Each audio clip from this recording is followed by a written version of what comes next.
ഈശോമിശിഹായ്ക്ക് സ്തുതിയായിരിക്കട്ടെ. എൻ്റെ പേര് സി ജോസഫ്. നമ്മൾ ഇന്ന് കുറച്ചു നേരം ചിന്തിക്കാൻ പോകുന്ന ദൈവത്തിന്റെ വിളിയുടെ പല ഡയമെൻഷൻസാ, പല കാര്യങ്ങളാ. അപ്പോൾ അത് ഷെയർ ചെയ്യുന്നതിന് മുമ്പേ ഒരു കാര്യം പറയാനുള്ളത്, എൻ്റെ മലയാളം ഒത്തിരി സ്ട്രോങ് അല്ല.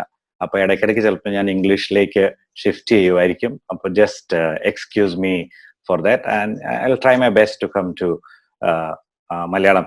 ഇടയ്ക്ക് ഞാൻ പറയുന്ന ഒരു കഥയുണ്ട്. ഞാൻ നോർത്ത് ഇന്ത്യയിലെ ജനിച്ചു വളർന്ന് തിരുവനന്തപുരത്തേക്ക് എൻ്റെ പ്രീ ഡിഗ്രിയും ഡിഗ്രിയും ചെയ്യാൻ വന്നു. അവിടെ നിന്ന് ആ സമയത്ത് GC യൂത്ത് ആയിട്ടുള്ള എൻകൗണ്ടറും അപ്പം പല പ്രോഗ്രാംസിന് എറണാകുളത്തേക്ക് വരേണ്ടി വരും. അപ്പൊ മലയാളം എഴുതാനും വായിക്കാനും അറിയത്തില്ലാത്ത കാരണം എറണാകുളം എന്ന് മനസ്സിലാക്കുന്നത്, ബസ്സിന്റെ ബോർഡ് മനസ്സിലാക്കുന്ന എറണാകുളത്തിന്റെ അവസാനത്തെ ഉണ്ട കണ്ടോണ്ട. അപ്പൊ ഒരു ദിവസം എന്റെ ഫ്രണ്ട് വന്ന് ചോദിച്ചു, CC കോട്ടയത്തിന്റെ അവസാനം ഉണ്ടയുണ്ടല്ലോ, അപ്പൊ എങ്ങനെ ഈ ഡിഫറൻസ് മനസ്സിലാക്കുന്നത്? എനിക്ക് വളരെ സിമ്പിളാ. കോട്ടയം ഷോർട്ട് വേർഡ് വിത്ത് ഉണ്ട്, എറണാകുളം ലോങ് വേർഡ് വിത്ത് ഉണ്ട്. അപ്പൊ എന്റെ മലയാളം അങ്ങനെ ആയിരിക്കും കേട്ടോ. അപ്പം ഞാൻ ഇടയ്ക്ക് ഇംഗ്ലീഷിലേക്ക് ഷിഫ്റ്റ് ചെയ്താലും I will try my best to come to Malayalam. ഈ ഒരു സമയം അല്ലെങ്കിൽ ഈ ഒരു ഷെയറിങ് ഒത്തിരി വെൽ നെറ്റ് ടുഗെദർ ഒരു സെഷൻ അല്ല. ഞാൻ പല ചിന്തകളാണ് ഷെയർ ചെയ്യുന്നത്. എന്റെ റിക്വസ്റ്റ് എന്ന് പറഞ്ഞാൽ ഇത് നിങ്ങൾ നിങ്ങളുടെ പേഴ്സണൽ പ്രയറിൽ, നിങ്ങളുടെ കുടുംബത്തിലുള്ള ഡിസ്കഷനൊക്കെ യൂസ് ചെയ്യുക.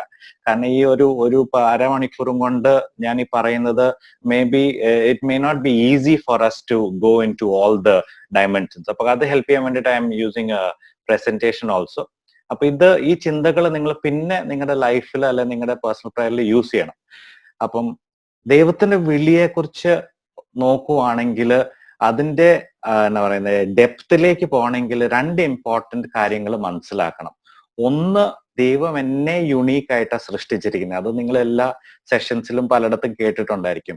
അതുപോലെ തന്നെ എൻ്റെ ഫാമിലിയും യുണീക്കാ. എൻ്റെ ഫാമിലി വേറെ ഒരു ഫാമിലി പോലെയല്ല, അല്ല എൻ്റെ കുടുംബം വേറെ ഒരു കുടുംബത്തെ പോലെയല്ല.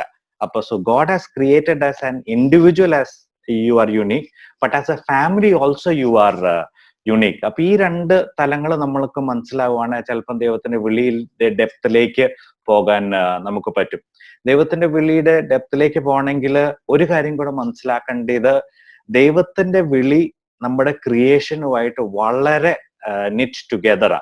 അപ്പൊ the call of God is directly connected to the fact that we are created in his image and likeness. ദൈവത്തിന്റെ ഛായലും സാദൃശ്യത്തിലും സൃഷ്ടിച്ചു എന്ന് പറയുന്നതിലാണ് നമ്മുടെ വിളിയുടെ ഒരു സാരാംശം കിടക്കുന്നത്. അപ്പൊ വിളിയുടെ ഡയമെൻഷൻസിലേക്ക് കിടക്കുന്നതിന് മുമ്പേ let us go into the dimensions of creation. ദൈവത്തിന്റെ ഛായലും സാദൃശ്യത്തിലും സൃഷ്ടിച്ചു എന്ന് പറയുന്നതിന്റെ അർത്ഥം എന്താ? What does it mean to be created in the image and likeness of God? ഏറ്റവും important, you are not an accident. നിങ്ങളെ ദൈവം ക്രിയേറ്റ് ചെയ്തിരിക്കുന്ന ഒരു പേർപ്പസോടെയാ, ഒരു ആക്സിഡന്റ് അല്ല, ചുമ്മാ ഉണ്ടായതല്ല. There is a purpose for your creation. അപ്പം അതാണ് ഏറ്റവും important point when you look at God creating you in his image and likeness. അടുത്ത ചില പോയിന്റ്സ് എന്ന് പറഞ്ഞാൽ, when we say God created us in his image and likeness, first, to be in communion and not to be alone. ദൈവം നമ്മളെ സൃഷ്ടിച്ചിരിക്കുന്നത് ഒറ്റയ്ക്കാകാനല്ല, but to be in communion, and the best example is the family. രണ്ടാമത്തെ point എന്ന് പറഞ്ഞാൽ, ദൈവം നമ്മളെ സൃഷ്ടിച്ചിരിക്കുന്നത് to be part of creation എന്ന് പറഞ്ഞാൽ ദൈവത്തിന്റെ ക്രിയേഷന്റെ വർക്ക് കണ്ടിന്യൂ ചെയ്യാനാ. പലപ്പോഴും നമ്മൾ ചിന്തിക്കുന്ന ഒരു കാര്യം എന്ന് പറഞ്ഞാൽ, 6 ദിവസത്തിൽ ദൈവം സൃഷ്ടിച്ചു, 7ാമത്തെ ദിവസം ദൈവം റെസ്റ്റ് ചെയ്തു എന്നാ. Biblically that is correct. പക്ഷെ ദൈവത്തിന്റെ സൃഷ്ടി അവസാനിക്കുന്നില്ല. സഭയുടെ അണ്ടർസ്റ്റാൻഡിങ് എന്ന് പറഞ്ഞാൽ ദൈവത്തിന്റെ സൃഷ്ടി is continuing, God's creation is continuing. നിങ്ങളും എന്നിലൂടെയും ഈ സൃഷ്ടി കണ്ടിന്യൂ ചെയ്യപ്പെടുകയാണ്. അപ്പം ദൈവത്തിന്റെ ഇമേജും ലൈക്നെസ്സിൽ ക്രിയേറ്റ് ചെയ്തപ്പെട്ടാന്ന് പറഞ്ഞാൽ you are part of or partaking in the creation of God. മൂന്നാമത്തെ വളരെ ഇമ്പോർട്ടന്റ് പോയിന്റ് എന്ന് പറഞ്ഞാൽ, to be always in love. When we say God created us in his image and likeness, it means that we should always be in love. നാലാമത്തെ key point എന്ന് പറഞ്ഞാൽ, to share in this love. പലപ്പോഴും ഞാൻ പലരും പറയുന്നത് കേട്ടിട്ടുണ്ട്, എന്നെ ആരും സ്നേഹിക്കുന്നില്ല, എന്നെ ആരും സ്നേഹിക്കുന്നില്ല എന്ന്. പക്ഷെ ഒരു സത്യം എന്ന് പറഞ്ഞാല് അതിലൊരു ഒരു ഒരു കുഴപ്പമുണ്ട്. കാരണം എന്നെ സൃഷ്ടിച്ചിരിക്കുന്നത് സ്നേഹിക്കപ്പെടാനാ, മാത്രമല്ല സ്നേഹിക്കാനാ. ഐ റിപ്പീറ്റ്, എന്നെ സൃഷ്ടിച്ചിരിക്കുന്നത് സ്നേഹിക്കപ്പെടാനല്ല, പക്ഷെ ഞാൻ മറ്റുള്ളവരെ സ്നേഹിക്കാനാ. അപ്പൊ ആ ഡയമെൻഷൻ വിട്ടുപോയാൽ ചിലപ്പം പല സാധനങ്ങളും എനിക്ക് ക്ലിയർ ആകുകയില്ലായിരിക്കും. അഞ്ചാമത്തെ സിമ്പിൾ പോയിന്റ് എന്ന് പറഞ്ഞാൽ, to enjoy the fullness of creation. ദൈവത്തിന്റെ ഛായയിലും സാദൃശ്യത്തിലും സൃഷ്ടിച്ചു എന്ന് പറഞ്ഞാൽ to enjoy the fullness of creation and may be last very important point is to exist for each other. When we say God created us in his image and likeness, it means to exist for each other. ഒറ്റയ്ക്ക് ജീവിക്കാനല്ല, but for each other. അതിന്റെയും best example is the example of marriage. അപ്പോൾ once again അതിന്റെ points ഒന്നുകൂടെ പറയാം. എന്നെ ദൈവത്തിന്റെ ഛായയിലും സാദൃശ്യത്തിലും സൃഷ്ടിക്കപ്പെട്ടു എന്ന് പറഞ്ഞാൽ അതിന്റെ അർത്ഥം എന്ന് പറഞ്ഞാൽ എന്നെ സൃഷ്ടിച്ചിരിക്കുന്ന ഒറ്റയ്ക്കാകാനല്ല, എന്നെ സൃഷ്ടിച്ചിരിക്കുന്ന ദൈവത്തിന്റെ സൃഷ്ടിയുടെ ഭാഗമാകാനാണ്. എന്നെ സൃഷ്ടിച്ചിരിക്കുന്ന എപ്പോഴും സ്നേഹത്തിലാകാനാണ്. സ്നേഹത്തിലാകാൻ മാത്രമല്ല, ഈ സ്നേഹം മറ്റുള്ളവരുമായിട്ട് പങ്കുവെക്കാനാണ്. എന്നെ സൃഷ്ടിച്ചിരിക്കുന്ന ഈ ക്രിയേഷന്റെ ഫുൾനെസ് എൻജോയ് ചെയ്യാനാണ്. എന്നെ സൃഷ്ടിച്ചിരിക്കുന്ന മറ്റുള്ളവർക്ക് വേണ്ടി എക്സിസ്റ്റ് ചെയ്യാനാണ്. These are the simple ways of looking at God's creation or image and likeness എന്ന് പറഞ്ഞാൽ. അതിൽ നിന്ന് നമുക്ക് ദൈവത്തിന്റെ വിളിയിലേക്ക് വരാം. ദൈവത്തിന്റെ വിളി എന്താണ്? ഞാൻ ദൈവവിളിയെ കുറിച്ചല്ല പറയുന്നത് കേട്ടോ, that is A very different discussion all together. പക്ഷെ ദൈവത്തിന്റെ വിളി, നമ്മൾ ഏത് ജീസസ് യൂത്ത് പ്രോഗ്രാമിന് പോയാലും വിളിയെക്കുറിച്ച് പറയുമ്പം ഏറ്റവും ആദ്യം വരുന്ന ഒരു ബൈബിൾ വേഴ്സ് ജെറമായ 1:5. അപ്പൊ ഞാൻ ഇത് ഡീറ്റെയിൽസിലേക്ക് പോകുന്നില്ല. പറയുന്നത്, before I formed you in the womb I knew you, before you were born I set you apart, I appointed you as a prophet to the nations. അപ്പൊ ഇതിന്റെ ഡീറ്റെയിൽസ് ഞാൻ എക്സ്പ്ലെയിൻ ചെയ്യുന്നില്ല. രണ്ടാമത് എപ്പോഴും നമ്മൾ കേൾക്കുന്ന ഒരു ബൈബിൾ വേഴ്സ് ജോൺ 15:16, ദൈവവിളിയെ കുറിച്ച് അല്ലെ ദൈവത്തിന്റെ വിളിയെ കുറിച്ച് പറയുമ്പോൾ അതിൻ്റെ അകത്ത് ദൈവം പറയുന്നത്, നിങ്ങളല്ല എന്നെ തെരഞ്ഞെടുത്തത്, ഞാൻ നിങ്ങളെ തെരഞ്ഞെടുക്കപ്പെട്ടിരിക്കുകയാണ്, or I have chosen or appointed you. ഈ രണ്ട് ബൈബിൾ വേഴ്സ് ഇമ്പോർട്ടന്റ് ആണ്. പക്ഷെ അതുപോലെ തന്നെ ഇമ്പോർട്ടന്റ് ഒരു ബൈബിൾ വേഴ്സ്, പലപ്പോഴും നമ്മൾ ശ്രദ്ധിക്കാത്ത ഒരു ബൈബിൾ വേഴ്സാ റോമാക്കാർക്ക് എഴുതിയ ലേഖനം 11:29 വാക്ക്. അതിൻ്റെ അകത്ത് ബൈബിൾ പറയുന്ന, for God's gifts and his call are irrevocable എന്ന് പറഞ്ഞാൽ ദൈവത്തിന്റെ വിളി ഒരിക്കലും തിരിച്ചെടുക്കപ്പെടുകയില്ല. ഒരിക്കൽ നമ്മളെ വിളിച്ചിട്ടുണ്ടെന്ന് നമുക്ക് കൺവിക്ഷൻ ഉണ്ടായാൽ, അല്ലെ നമ്മളെ വിളിച്ചിട്ടുണ്ട്, ആ കൺവിക്ഷൻ നമുക്കുണ്ടായാൽ ദൈവത്തിന്റെ വിളി ഒരിക്കലും ദൈവം തിരിച്ചെടുക്കുകയല്ല. ദൈവത്തിന്റെ വിളി എൻഡ് ചെയ്യുന്നത് നമ്മൾ ദൈവത്തിന്റെ കൂടെ ആയിരിക്കുമ്പോഴാണ്, when we become one with God. അപ്പൊ 3 ഇമ്പോർട്ടന്റ് കാര്യങ്ങളാണ് നമ്മൾ അതിൻ്റെ അകത്ത് നോക്കുന്നത്. ദൈവം എന്നെ ജനിക്കുന്നതിന് മുമ്പേ വിളിച്ചു, ദൈവം എന്നെ ചൂസ് ചെയ്ത്, ഞാനല്ല ദൈവത്തെ ചൂസ് ചെയ്ത്. പക്ഷെ ഏറ്റവും ഇമ്പോർട്ടന്റ്, ദൈവത്തിന്റെ വിളി is not ending or his call is not ending. അപ്പൊ അതാണ് നമ്മൾ ഇന്ന് ഡിസ്കസ് ചെയ്യാൻ പോകുന്ന ഫസ്റ്റ് ഒരു പാർട്ട്. സെക്കൻഡ് പാർട്ട് എന്ന് പറഞ്ഞാൽ ദൈവത്തിന്റെ വിളിയെ കുറിച്ച് കേൾക്കാനൊക്കെ നല്ല രസമാണ്, കാരണം ഇറ്റ് ഈസ് ഗോഡ്സ് കോൾ. പക്ഷെ ഇമ്പോർട്ടന്റ് ആയിട്ട് നോക്കണമെന്ന് പറഞ്ഞാൽ, how am I responding to this call? ഈ ദൈവത്തിന്റെ വിളിയോട് ഞാൻ എങ്ങനെയാ റെസ്പോണ്ട് ചെയ്യുന്നത്? അതായിരിക്കും എനിക്ക് തോന്നുന്നു നമ്മുടെ ഇന്നത്തെ ഡിസ്കഷന്റെ ഒരു കീ പാർട്ട്. അപ്പൊ അടുത്ത പോർഷൻ നമ്മൾ ഡിസ്കസ് ചെയ്യാൻ പോകുന്നത്, how am I responding to God's call.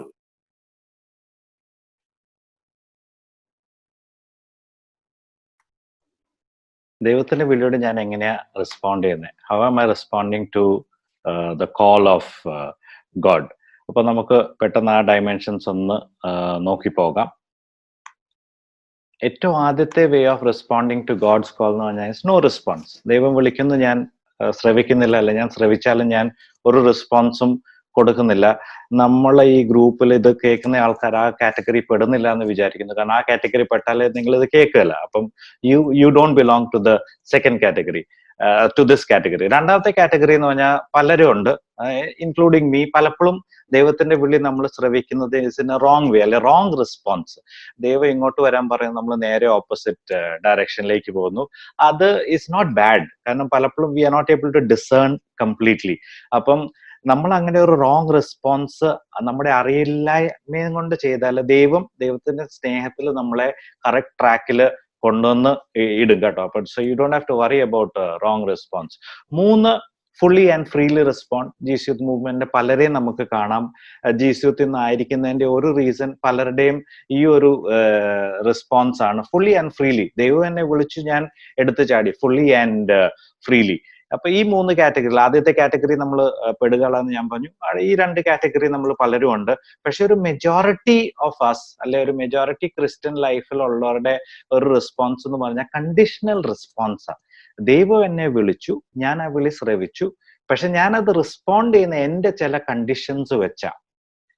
ഞാൻ എന്നാ പറയുന്നത്, ദൈവത്തെ ഫോളോ ചെയ്യുന്നത് എൻ്റെ ചില കാര്യങ്ങൾക്ക് വേണ്ടിയിട്ടാ, അല്ല ഞാൻ പലതും ചെയ്യുന്നത് എൻ്റെ ചില നേട്ടങ്ങൾക്ക് വേണ്ടിയിട്ടാ. കണ്ടീഷണൽ റെസ്പോൺസിന്റെ ഒരു പ്രശ്നം എന്ന് പറഞ്ഞാല് പലപ്പോഴും അതിന്റെ ഉള്ളില് ദൈവത്തിന് ഇടപെടാൻ പറ്റിയല്ലാന്ന് ഞാൻ പറയല്ല, പക്ഷെ ദൈവത്തിന് ഇടപെടാനുള്ള ലിമിറ്റേഷൻസ് ഉണ്ട്. കാരണം അത് എൻ്റെ കണ്ടീഷൻസ് ഞാൻ അവിടെ വെച്ചിരിക്കുന്നത്. അപ്പം these are the 4 ways in which we respond. നിങ്ങൾ വേണേ ഒന്ന് പരസ്പരം ഒന്ന് ഡിസ്കസ് ചെയ്തു, എങ്ങനെയാ എൻ്റെ ദൈവത്തോടുള്ള റെസ്പോൺസ്? ഫുള്ളി ആൻഡ് ഫ്രീലി ആണോ, അല്ലെ റോങ് റെസ്പോൺസ് ആണോ, അതേ കണ്ടീഷണൽ റെസ്പോൺസ് ആണോ, ഇനി എക്സ്ട്രീം കേസസിൽ നോ റെസ്പോൺസ് ആണോ? ഇപ്പൊ നമ്മൾ പറയാം ദൈവത്തോട്, ദൈവം ഞാൻ ഫോളോ ചെയ്യാം, നല്ല ജോലി ഇതാ, അല്ലെ ഞാൻ ഫോളോ ചെയ്യാം, എന്റെ പ്രശ്നങ്ങൾ മാറ്റും. All these are conditional responses. അതൊന്നും അല്ല ദൈവത്തിന്റെ വിളിയോട് റെസ്പോണ്ട് ചെയ്യുന്നതിന്റെ ക്രൈറ്റീരിയ. അതൊക്കെ ചിലപ്പോൾ നമ്മുടെ ജീവിതത്തിൽ വരുമായിരിക്കും. But that is not why I follow the Lord. And that is not why I respond to his call. അപ്പോൾ കോളിന്റെ ഒരു അടുത്ത ഒരു ഡയമെൻഷനിലേക്ക് പോവുകയാണെങ്കിൽ വളരെ ഇമ്പോർട്ടൻ്റ് ആയിട്ട്, എസ്പെഷ്യലി ഒരു ഫാമിലി കോണ്ടെക്സ്റ്റിൽ മനസ്സിലാക്കേണ്ട ഒരു കാര്യമാണ്. ഞാനിത് വായിക്കാൻ വന്നിട്ട് ഞാൻ എക്സ്പ്ലെയിൻ ചെയ്യാം. God calls us as an individual, but put us together in a family so we can supplement the call of others in the family. എന്ന് പറഞ്ഞാൽ ദൈവത്തിന്റെ വിളി ഇൻഡിവിജ്വൽ ആവട്ടെ, ദൈവം ഫാമിലി ആയിട്ട് വിളിക്കുമെന്ന് എനിക്ക് I am not convinced of the fact. Even holy ഫാമിലിയുടെ കാര്യം എടുക്കുവാണെങ്കിൽ മാതാവിന്റെ വിളിയും ജോസഫിന്റെ വിളിയും വളരെ വളരെ ഡിഫറെന്റ് ആയിരുന്നു. പക്ഷെ മദർ മേരിയും സെന്റ് ജോസഫും when they were put together, ഒരുമിച്ച് വന്നപ്പം they complemented that call that they had. അപ്പൊ നിങ്ങൾ നിങ്ങളുടെ ഫാമിലിയിൽ നോക്കണ്ടെന്ന് പറഞ്ഞാൽ, നിങ്ങൾ are you complementing each others call? ഹസ്ബൻഡിന് ഒരു കോൾ ഉണ്ട്, വൈഫിന് ഒരു കോൾ ഉണ്ട്, പിള്ളേർക്ക് ഒരു കോൾ ഉണ്ട്. അത് പല മിനിസ്ട്രി ആകാം, വേറെ പല കാര്യങ്ങളും ആകാം. പക്ഷെ നിങ്ങളൊരു കുടുംബത്തോടെ ആ കോൾ സപ്ലിമെന്റ് ചെയ്യുന്നുണ്ടോ? ഒരു ഫാമിലി ലൈഫിന്റെ കീ അതായിരിക്കും. Am I supplementing my partners call, വൈഫിന്റെ അല്ലെങ്കിൽ മൈ എന്നാ പറയുന്ന കിഡ്സ് കോൾ? അതെയോ അവരെല്ലാം എന്നെ സപ്പോർട്ട് ചെയ്യണമെന്ന് മാത്രമാണോ എൻ്റെ ആഗ്രഹം? അവിടെ നമ്മൾ കുടുംബജീവിതത്തിൽ may be we will create problem. കാരണം എല്ലാവരെയും വിളിച്ചിട്ടുണ്ട് ദൈവം. അവിടെ am I supplementing each others call? അത് എന്റെ കാര്യത്തിൽ നമ്മൾ ശ്രദ്ധിക്കുക. അല്ലെങ്കിൽ ഫാമിലി ആയിട്ട് നിങ്ങൾ ഡിസ്കസ് ചെയ്യുമ്പോൾ, are we as a family supporting each others call, supplementing each others call? അതിന്റെ ഒരു വേ ഓഫ് ലുക്കിംഗ് എന്ന് പറഞ്ഞാൽ, ഈ ദൈവത്തിന്റെ വിളിയിൽ നിന്ന് നമ്മളെ റോബ് ചെയ്യുന്നത് എന്താ? അല്ലെ ഈ ദൈവവിളി പലപ്പോഴും നമുക്ക് ഫുള്ളി ആൻഡ് ഫ്രീലി റെസ്പോണ്ട് ചെയ്യാൻ പറ്റാത്തതിന്റെ റീസൺ എന്താന്ന് ഞാനൊന്ന് ഷെയർ ചെയ്യാം. ഇതിൻ്റെ അകത്ത് നിങ്ങളെ കുറിച്ച് ഇൻഡിവിജ്വൽസ് അല്ല ഡിസ്കസ് ചെയ്യുന്നത്. We are just looking at various reasons. First and foremost, believing that faith is content and not relationship. Believing that faith is content and not relationship. വിശ്വാസം എന്ന് പറഞ്ഞ ഒരു ബന്ധമാണ്. അതൊരു എന്നാ പറയുന്നത്, ഒത്തിരി വായിക്കുകയോ പഠിച്ചിട്ടോ കിട്ടുന്ന ഒരു കാര്യമല്ല. It is a relationship. അപ്പം പലപ്പോഴും നമുക്ക് പറ്റുന്നതെന്ന് പറഞ്ഞാൽ, we are not able to understand that it is a relationship. ആ റിലേഷൻഷിപ്പ് ആണെന്ന് മനസ്സിലാക്കാത്ത കാരണം തന്നെ പലപ്പോഴും ഐ ലൂസ് മൈ കോളിംഗ്, അല്ലെങ്കിൽ ആ കോളിംഗിന്റെ ഷാർപ്നെസ്സിലേക്ക് പോകാൻ പറ്റത്തില്ല. രണ്ടാമത്തെ ഒരു വലിയ പ്രശ്നം എന്ന് പറഞ്ഞാൽ, വിശ്വാസത്തെ നമ്മൾ സെൻഷ്വാലിറ്റിയും ഫീലിങ്സുമായിട്ട് നമ്മൾ ലിമിറ്റ് ചെയ്യും. എന്ന് പറഞ്ഞാൽ, ഇപ്പം നിങ്ങൾ ഇന്നലെ പേഴ്സണൽ പ്രെയർ ചെയ്തിട്ടുണ്ട്, പലപ്പോഴും നമ്മൾ പറയുന്നത്, ഓ പേഴ്സണൽ പ്രെയർ വളരെ നന്നായിക്കോട്ടെ, എനിക്ക് ശരിക്കും നല്ല ഫീലിങ്സ് ഉണ്ടായിരുന്നു. അല്ലെ ചില നമ്മൾ കുർബാന വരെ അങ്ങനെ ഇവാലുവേറ്റ് ചെയ്യുന്നത് ഫീലിങ്സ് വെച്ച്. ഈ അച്ഛന്റെ കുർബാന കൊള്ളായിരുന്നു, അല്ലെ ഈ ധ്യാന സെന്ററിന്റെ കുർബാന കൊള്ളാം, കാരണം ഐ ഫെൽറ്റ്. പക്ഷെ സ്പിരിച്വാലിറ്റി അല്ലെ ദൈവത്തിന്റെ വിളി എന്ന് പറഞ്ഞാൽ ഫീലിങ്സ് അല്ല. അങ്ങനെ ഫീലിങ്സ് ഉണ്ടെങ്കിൽ നമ്മൾ ബൈബിളിൽ നോക്കുകയാണെങ്കിൽ, വിശുദ്ധന്മാരുടെ ലൈഫിൽ നോക്കുകയാണെങ്കിൽ, അവർക്ക് വലിയ ഫീലിങ്സോടെ അല്ല റെസ്പോണ്ട് ചെയ്യുന്നത്.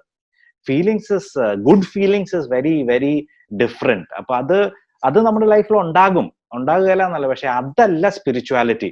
ഞാൻ പേഴ്സണൽ പ്രെയർ കഴിഞ്ഞ് എനിക്ക് even if I did not feel nice, നല്ല ഫീലിങ്സ് ഇല്ലേലും my personal prayer is my personal prayer. അല്ലെ ബൈബിൾ വായിച്ചിട്ട് നല്ല ഫീലിങ്സ് കിട്ടിയില്ലേലും ബൈബിൾ റീഡിങ് ഈസ് പവർഫുൾ. മൂന്നാമത്തെ റീസൺ എന്ന് പറഞ്ഞാൽ, attachment to our own ideas and plans. ഇതൊത്തിരി എക്സ്പ്ലെയിൻ ചെയ്യേണ്ടി വരികയല്ല അല്ലെ. കാരണം നമുക്ക് പലപ്പോഴും ദൈവത്തെ ഫോളോ ചെയ്യുന്നതിന്റെ ഒരു റീസൺ, എന്റെ ഐഡിയാസും പ്ലാൻസും എങ്ങനെയും ദൈവം ഒന്ന് സക്സീഡ് ചെയ്ത് തരണം. അല്ലെ നാലാമത്തെ ഒരു ഇഷ്യൂ പലപ്പോഴും ഞാൻ GCUത്തിൽ കാണുന്ന, നമ്മൾ വിചാരിക്കുന്ന വി ആർ ഗോഡ്സ് വിജിലാൻറ്റീസ്. എന്റെ ലൈഫിനെ ഞാൻ ഇവാലുവേറ്റ് ചെയ്യാറില്ല, എന്റെ ലൈഫിൽ ഞാൻ തിരിഞ്ഞു നോക്കാറില്ല. പക്ഷെ എന്റെ ചുറ്റുപാടുമുള്ള എല്ലാവരുടെയും ജീവിതത്തിലുള്ള കുറ്റവോ അല്ലെ കുറവുകളോ അല്ലെ അവര് ചെയ്യാത്ത കാര്യങ്ങളാണ് എന്റെ പ്രൈമറി ഡിസ്കഷൻ. എന്റെ ഡിസ്കഷൻ എന്റെ ലൈഫല്ല. അത് കാരണം തന്നെ പലപ്പോഴും എനിക്ക് ദൈവത്തിന്റെ വിളിയുടെ ഡീറ്റെയിൽസിലേക്ക് പോകാൻ പറ്റാറില്ല. അഞ്ചാമത്തെ റീസൺ എന്ന് പറഞ്ഞാൽ ഫോൾസ് പെർഫെക്ഷൻ. ഒരു കാര്യം ഉറപ്പാ, നിങ്ങളും ഞാനും 100% പെർഫെക്റ്റ് അല്ല, നമ്മളെല്ലാം വീണ ക്രീച്ചേഴ്സാ. അതെനിക്ക് അക്സെപ്റ്റ് ചെയ്യാൻ പറ്റിയാൽ തന്നെ എനിക്ക് ദൈവത്തിന്റെ വിളിയില് അല്ലെ റെസ്പോണ്ട് ചെയ്യാൻ വളരെ എളുപ്പമാണ്. കാരണം പലപ്പോഴും ഐ വിൽ മേക്ക് മിസ്റ്റേക്സ്. ഞാൻ മാത്രമല്ല, പലപ്പോഴും എന്റെ ചുറ്റിലുള്ള എല്ലാവരും വിൽ മേക്ക് മിസ്റ്റേക്സ്. അവരെ ക്ഷമിക്കാനും അവരെക്കാട്ടിലും കൂടുതൽ എന്നെ തന്നെ ക്ഷമിച്ച് എഴുന്നേറ്റ് മുന്നോട്ട് പോകാൻ പലപ്പോഴും എനിക്ക് പറ്റിയാൽ, if you look at only false perfection. അപ്പൊ ഈ ഒരു 5 കാര്യങ്ങൾ ഞാൻ പറഞ്ഞുതരാം. ഒന്ന്, believing that faith is content and not relationship. ദൈവത്തിന്റെ വിളി സ്ട്രോങ് ആയിട്ട് ഫോളോ ചെയ്യണമെങ്കിൽ ഒരു ഇമ്പോർട്ടന്റ് കാര്യം മനസ്സിലാക്കേണ്ടതെന്ന് പറഞ്ഞാൽ, ദൈവവിളി ഈസ് എ റിലേഷൻഷിപ്പ്. ദൈവത്തിന്റെ വിളി is a relationship. Second important thing നമുക്ക് മനസ്സിലാക്കേണ്ടതെന്ന് പറഞ്ഞാൽ, ഫീലിങ്സും സെൻഷ്വാലിറ്റി ബേസ് ചെയ്ത ഒരിക്കലും എനിക്ക് ദൈവത്തിന്റെ വിളി ഫുള്ളി ആൻഡ് ഫ്രീലി റെസ്പോണ്ട് ചെയ്യാൻ പറ്റിയല്ല. ഫീലിംഗ് വരുമായിരിക്കും, പക്ഷെ I cannot respond to it fully and freely.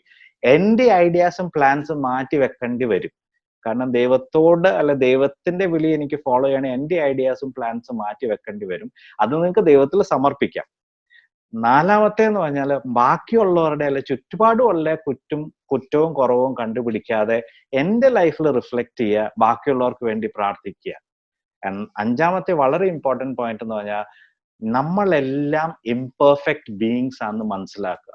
ഞാൻ ഇംപെർഫെക്റ്റാ, എന്റെ പാർട്ട്ണർ ഇംപെർഫെക്റ്റാ, എന്റെ പിള്ളേർ ഇംപെർഫെക്റ്റാ, എന്റെ ഫാമിലി ഇംപെർഫെക്റ്റാ, എന്റെ സമൂഹം ഇംപെർഫെക്റ്റാ.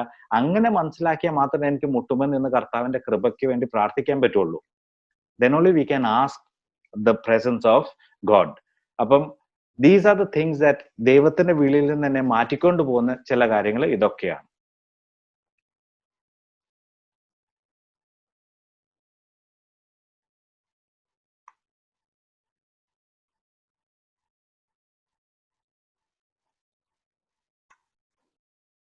ഇന്നത്തെ ഡിസ്കഷന്റെ ലാസ്റ്റ് പാർട്ട് എന്ന് പറഞ്ഞാൽ, how to live this Christian call. ഈ ഒരു ദൈവത്തിന്റെ വിളി എങ്ങനെ എനിക്ക് ഫുള്ളി ആൻഡ് ഫ്രീലി റെസ്പോണ്ട് ചെയ്യാൻ പറ്റുന്ന പോലെ ലിവ് ചെയ്യാൻ പറ്റും, അല്ലെ വളരെ ബ്യൂട്ടിഫുൾ ആയിട്ട് ലിവ് ചെയ്യാൻ പറ്റും. എനിക്ക് ഷെയർ ചെയ്യാനുള്ള 2-3 ബൈബിളിലെ പാസേജസോ എക്സാമ്പിൾസോ. ആദ്യത്തെ ബൈബിൾ പാസേജ് എന്ന് പറഞ്ഞാൽ, നിങ്ങൾക്ക് ബൈബിൾ ഉണ്ടെങ്കിൽ നിങ്ങൾക്ക് എടുത്ത് വായിക്കാവുന്നതാണ്. Gospel of Luke chapter 5 verses 1 to 11. Luke 5-ാം അധ്യായം 1 തൊട്ട് 11 വരെ. ഇവിടെ നമ്മൾ കാണുന്ന ഒരു വളരെ കോമൺ ഒരു പാസേജാ, നമ്മൾ എപ്പോഴും വായിക്കുന്ന, അല്ലെ GCUത്തിനൊക്കെ ഒത്തിരി ഇഷ്ടമുള്ള ഒരു പാസേജാ. സൈമന്റെ വിളി, അല്ലെ പത്രോസ്ലീഹയുടെ വിളി. അതിൻ്റെ അകത്ത് നമ്മൾ ഈശോ പത്രോസിന് ബോട്ടിൽ കയറുന്ന കാണുന്നു, ഈശോ പത്രോസ് സമൂഹത്തോട് പ്രസംഗിക്കുന്നത് കാണുന്നു, ഈശോ പത്രോസിനോട് കുറച്ച് ആഴത്തിലേക്ക് എന്നാ പറയുന്നത് വല ഇറക്കാൻ പറയുന്ന കാണുന്നു, പത്രോസിന് ഇഷ്ടം പോലെ മീൻ കിട്ടുന്നത് നമ്മൾ കാണുന്നു. ബാക്കിയുള്ളവർ ജോണും ജെയിംസും ഒക്കെ വന്ന് പീറ്ററിനെ ഹെൽപ്പ് ചെയ്യാൻ പറയുന്നു. അത് കഴിഞ്ഞ് സൈമണിനോട് ഈശോ പറയുന്നത്, come I will make you fishers of men. അത് കഴിഞ്ഞ് നമ്മൾ ബൈബിളിൽ കാണുന്ന പത്രോസ് എല്ലാം വിട്ടിട്ട് ഈശോയുടെ പുറകിൽ ഇറങ്ങി പോകുന്നു എന്ന് പറയും. ഞാൻ എപ്പോഴും ഈ പാസേജിൽ എന്നെ ഏറ്റവും കൂടുതൽ സ്ട്രൈക്ക് ചെയ്യുന്നത്, പലപ്പോഴും നമ്മൾ പത്രോസിന്റെ ഒബീഡിയൻസാ പറയുന്നത്. പത്രോസ് രാത്രി മൊത്തം ഫിഷ് ചെയ്തിട്ടും എന്നാ പറയുന്നത് കിട്ടാത്തപ്പം ഈശോ പറഞ്ഞ ഉടനെ പത്രോസ് ഈശോയെ കേട്ടു, അതെല്ലാം ശരിയാ. പക്ഷെ എന്നെ ഏറ്റവും കൂടുതൽ സ്ട്രൈക്ക് ചെയ്യുന്ന പറഞ്ഞാൽ, പത്രോസ് ഈശോയെ ശ്രവിച്ചു കഴിഞ്ഞ് പത്രോസിന് എന്നാ പറയുന്നത് ബോട്ട് നിറയെ മീൻ കിട്ടി. ആ കിട്ടിയ മീൻ പത്രോസ് എന്താ ചെയ്തേ?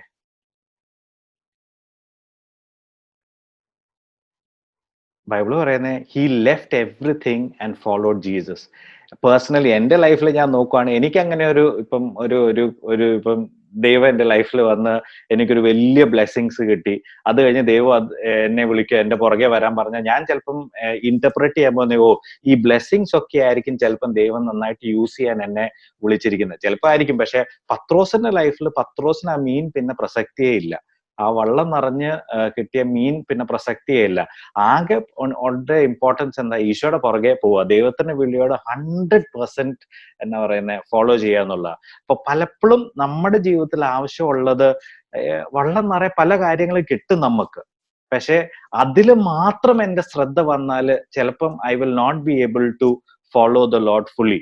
അപ്പം എന്റെ ലൈഫിൽ എല്ലാം വിടണോന്ന് ഈശോ പറയുന്നില്ല കേട്ടോ. മെജോറിറ്റി ആൾക്കാരോട് എല്ലാം വിടാനല്ല പറയുന്നത്. പക്ഷെ ആ ഒരു ആറ്റിറ്റ്യൂഡ് വേണം. ഇന്ന് ഈശോ എല്ലാം വിട്ടിട്ട് ഇറങ്ങി വരാൻ പറഞ്ഞ I should be able to go. ഞാൻ എപ്പോഴും യൂസ് ചെയ്യുന്ന ഒരു എക്സാമ്പിളാ. നിങ്ങൾക്ക് ഫോർ എക്സാമ്പിൾ ഒരു നല്ല കൺട്രിയിൽ ജോലി കിട്ടിയെന്ന് വെച്ചോ. ഇവിടുന്ന് ഇവിടെ കിട്ടുന്നതിനെക്കാട്ടിലും ഒരു 4 ഇരട്ടി ഏർണിങ്സ് ഉള്ള ഒരു കൺട്രിയിൽ നിങ്ങളോട് ഈശോ പോകാൻ പറഞ്ഞാല് നമ്മൾ സന്തോഷത്തോടെ ചിലപ്പം പലരും യെസ് പറയുമായിരിക്കും, ചില വേറെ റീസൺസ് ഒന്നും ഇല്ലെങ്കിൽ. പക്ഷെ ഇപ്പൊ കിട്ടുന്ന ഏർണിങ്സിനെക്കാട്ടിലും പകുതി കുറവ് കിട്ടുന്ന ഒരു രാജ്യത്തേക്ക് ദൈവം നമ്മളോട് പോകാൻ പറഞ്ഞാല് നമ്മൾ പലരോടും ഡിസേൺമെന്റ് ചോദിക്കും, പലരോടും പല കാര്യങ്ങൾ പോയി അന്വേഷിക്കും. കാരണം ഇപ്പോഴത്തെ ഒരു കംഫർട്ടിൽ നിന്ന് ലെസ് ആയിട്ട് ഒരു സ്ഥലത്തേക്ക് ഈശോ എന്നെ വിടുവോ? വിടും കേട്ടോ. പലപ്പോഴും നമ്മൾ അത് ശ്രവിക്കാത്ത കാരണമാ. അപ്പൊ എനിക്ക് വേണ്ട ആറ്റിറ്റ്യൂഡ് എന്താ? ദൈവത്തിന്റെ വിളി 100% ഫോളോ ചെയ്യണമെങ്കിൽ എനിക്ക് വേണ്ട ആറ്റിറ്റ്യൂഡ് എല്ലാം വിട്ട് ഈശോയുടെ പുറകെ പോകാനുള്ള ഒരു ആറ്റിറ്റ്യൂഡ് വേണം. രണ്ടാമത്തെ ഇമ്പോർട്ടന്റ് ഡിസ്കഷൻ ഞാൻ ലാസ്റ്റിൽ ഒന്നുകൂടെ പറയാം. അതിന്റെ ചോദ്യം എന്ന് പറഞ്ഞാൽ, am I willing to make sacrifices to respond to my call? ആ സാക്രിഫൈസ് എന്നുള്ള വേർഡ് ഞാൻ അണ്ടർലൈൻ ചെയ്തത് എന്റെ ഒരു മനസ്സിലാക്കലില്, സാക്രിഫൈസ് എന്നുള്ള മലയാളം എനിക്ക് കിട്ടുന്നില്ല. ദൈവത്തിന്റെ വിളിക്ക് വേണ്ടിയിട്ട് സാക്രിഫൈസിനെക്കാട്ടിലും കൂടുതൽ പലതും ഞാൻ ഉപേക്ഷിക്കേണ്ടി വരും, പലതും ഞാൻ വിടേണ്ടി വരും. പാപങ്ങളല്ല കേട്ടോ, അത് നമ്മൾ നാച്ചുറലി വിടും. പക്ഷെ നമ്മുടെ ലൈഫിലുള്ള പല നല്ല കാര്യങ്ങൾ ചിലപ്പോൾ ദൈവത്തിന്റെ വിളി ഫോളോ ചെയ്യാൻ വേണ്ടി ഞാൻ വേണ്ടാന്ന് വെക്കേണ്ടി വരും. നമ്മുടെ നിറഞ്ഞ വള്ളങ്ങൾ ചിലപ്പോൾ എനിക്ക് വേണ്ടാന്ന് വെക്കേണ്ടി വരും, ദൈവത്തിന്റെ വിളി 100% ഫോളോ ചെയ്യേണ്ടി വരുന്നത്. സെക്കൻഡ് ഇമ്പോർട്ടന്റ് ഒരു ഡയമെൻഷൻ എന്ന് പറഞ്ഞാൽ നമ്മൾ എപ്പോഴും ഡിസ്കസ് ചെയ്യുന്ന മാർക്ക് ചാപ്റ്റർ 16 വേഴ്സ് 15, മാർക്കോസിന്റെ സുവിശേഷം 16-ാം അധ്യായം 15-ാം വാക്യം. അതിൻ്റെ അകത്ത് പറയുന്നത്, ഈശോ ഡിസൈപ്പിൾസിനോട് പറയുന്ന ഒരു കമാൻഡ് ഉണ്ട്. Verse 15, go into all the world and proclaim the good news to the whole creation. അപ്പം ദൈവത്തിന്റെ വിളിയുടെ ഒരു ഫൗണ്ടേഷൻ ഇതാ. നിങ്ങൾ പോയി ലോകത്തോട് സുവിശേഷം പറയുക. മനുഷ്യരോട് മാത്രമല്ല കേട്ടോ, എല്ലാ ക്രിയേഷനിലോടും. അപ്പൊ നിങ്ങൾ കാക്കയെ കാണുവാണെങ്കിൽ ഗുഡ് ന്യൂസ് പറയാം, നിങ്ങളൊരു ചെടിയെ കാണുവാണെങ്കിൽ ഗുഡ് ന്യൂസ് പറയാം. പക്ഷെ ചിലപ്പോൾ നമ്മൾ അവിടെ സ്റ്റോപ്പ് ചെയ്യും, കാരണം മനുഷ്യനോട് ഗുഡ് ന്യൂസ് പറയാൻ കുറച്ച് ബുദ്ധിമുട്ടാണ്. ഗുഡ് ന്യൂസ് എന്ന് പറഞ്ഞാൽ എന്താ? ഗുഡ് ന്യൂസ് എന്ന് പറഞ്ഞാൽ നിങ്ങൾ ഫുൾ കെറിഗ്മ പറയാനല്ല പറയുന്നത് കേട്ടോ. Basically you share the joy of creation. Good news എന്ന് പറഞ്ഞാൽ നിങ്ങളുടെ ലൈഫിലുള്ള ജോയ് വേറെ ഒരാളുമായിട്ട് ഷെയർ ചെയ്യുക. അത് ഷെയർ ചെയ്യുക. നിങ്ങൾ as a family you should share it with other families. As an individual you should share it with other individuals. ഒരു Jesus youth കോണ്ടെക്സ്റ്റിലാണ് ചിലപ്പം പല യൂത്തുമായിട്ട് അത് ഷെയർ ചെയ്യേണ്ടി വരും. ആ ജോയ് ഷെയർ ചെയ്യാനാണ് നമ്മളെ വിളിച്ചിരിക്കുന്നത്. അത് ഷെയർ ചെയ്യാൻ ഞാൻ റെഡി ആണെങ്കിൽ may be you will live the fullness of the calling of God. അപ്പൊ 3 സിമ്പിൾ ചോദ്യങ്ങൾ നിങ്ങൾക്കൊന്ന് റിഫ്ലക്ട് ചെയ്യാൻ. അത് നിങ്ങൾക്ക് ഇൻഡിവിജ്വലി റിഫ്ലക്ട് ചെയ്യാം, കുടുംബത്തോടെ വേണേ റിഫ്ലക്ട് ചെയ്യാം. What is it that motivates me to follow Christ? എന്നെ ഈശോയെ ഫോളോ ചെയ്യാൻ മോട്ടിവേറ്റ് ചെയ്യുന്ന എന്താണ്? ഈശോയോടുള്ള കംപ്ലീറ്റ് സ്നേഹമാണോ, അല്ലെ എനിക്കുള്ള ചില ആവശ്യങ്ങളാണോ? 2, will I take a decision to get less so I can give more for the kingdom? ദൈവരാജ്യത്തിന് വേണ്ടിയിട്ട് കൂടുതൽ കൊടുക്കാൻ വേണ്ടിയിട്ട് എന്നോട് ഇപ്പൊ കിട്ടുന്നതിനെക്കാട്ടിലും കുറവ് കിട്ടുന്ന ഒരു സ്ഥലത്തേക്കൊക്കെ പോകാൻ പറഞ്ഞാൽ ഞാൻ വില്ലിങ് ആണോ? 3, where is your call leading you and your family? നിങ്ങളുടെ വിളി നിങ്ങളെയും നിങ്ങളുടെ കുടുംബത്തെ എങ്ങോട്ടാ ലീഡ് ചെയ്യുന്നത്? നിങ്ങൾക്ക് സമയം കിട്ടുമ്പോൾ ഒന്ന് just discuss this among yourself. ഫാമിലിയിലാണെങ്കിൽ അല്ലെങ്കിൽ നിങ്ങളുടെ ഗ്രൂപ്പിലാണെങ്കിൽ എസ്പെഷ്യലി സെക്കൻഡ് ക്വസ്റ്റ്യൻ കേട്ടോ. Will I take a decision to get less so I can give more for the kingdom? ഞാൻ അവസാനം ഇതൊന്നുകൂടെ സ്ലൈഡ് കാണിക്കാം. അപ്പം ഫൈനലി ദൈവത്തിന്റെ വിളിയുടെ നമ്മൾ 3 ഡയമെൻഷൻസ് കണ്ടു. 1, ദൈവത്തിന്റെ വിളി ക്രിയേഷനുമായിട്ട് അല്ലെ ദൈവത്തിന്റെ ക്രിയേറ്റീവ് പാർട്ടുമായിട്ട് വളരെ അടുത്ത് ലിങ്ക് ചെയ്യപ്പെട്ടിരിക്കുന്നതാണ്. 2, നമ്മൾ കണ്ടത് നമ്മൾ ദൈവത്തിന്റെ വിളി എങ്ങനെ റെസ്പോണ്ട് ചെയ്യുന്നു. പല 4 റെസ്പോൺസസ് കണ്ടു. 3ാമത് നമ്മൾ വളരെ ഇമ്പോർട്ടന്റ് ആയിട്ട് കണ്ടതെന്ന് പറഞ്ഞാൽ, ഈ ദൈവവിളിയിൽ നിന്ന് എന്നെ അകറ്റുന്നത് എന്താ, ഈ ദൈവവിളിയിലേക്ക് എന്നെ കൂട്ടിച്ചേർക്കുന്നത് എന്താ? അപ്പൊ ഇത്രേ എനിക്ക് നിങ്ങളോട് ഷെയർ ചെയ്യാനുള്ളൂ. അപ്പം thank you for listening to me. Thank you for spending this time with me. എനിക്ക് വേണ്ടി പ്രാർത്ഥിക്കുക, എൻ്റെ ഫാമിലിക്ക് വേണ്ടി പ്രാർത്ഥിക്കുക, GCUത്തിന് വേണ്ടി പ്രാർത്ഥിക്കുക, ലോകത്തിന് മൊത്തം വേണ്ടി പ്രാർത്ഥിക്കുക. നമുക്കൊരു നിമിഷം ഒന്ന് കണ്ണുകൾ അടച്ച് ഈശോയോട് പ്രാർത്ഥിക്കാം. Lord, help us to be more like you. ഈശോയെ, നിന്നെപ്പോലെ കൂടുതലായി തീരാൻ, നിന്നെപ്പോലെ ആയി തീരാൻ എന്നെ സഹായിക്കണേ. ആമേൻ. എൻ്റെ 3 റിഫ്ലക്റ്റ് ചെയ്യാനുള്ള ചോദ്യങ്ങൾ ഒരിക്കൽ കൂടെ സ്ക്രീനിൽ ഇടുന്നു. നിങ്ങളുടെ ഗ്രൂപ്പിൽ അല്ലെങ്കിൽ നിങ്ങൾ പേഴ്സണലി ആണെങ്കിലും നിങ്ങൾക്കിത് റിഫ്ലക്റ്റ് ചെയ്യാവുന്നതാണ്, നിങ്ങൾക്കിത് ഡിസ്കസ് ചെയ്യാവുന്നതാണ്. God bless you. പ്രാർത്ഥിക്കുന്നു നിങ്ങളുടെ ലൈഫിൽ ദൈവം ഒത്തിരി ബ്ലെസ്സിങ്സ് കൊണ്ടുവരട്ടെ. ബ്ലെസ്സിങ്സിനെക്കാട്ടും കൂടുതൽ നിങ്ങളെ ദൈവത്തിൻ്റെ വിളിയിൽ ആഴപ്പെടാനുള്ള കൃപ ദൈവം നിങ്ങൾക്ക് തരട്ടെ എന്ന് പ്രാർത്ഥിക്കുന്നു. Thank you and God bless. Praise God.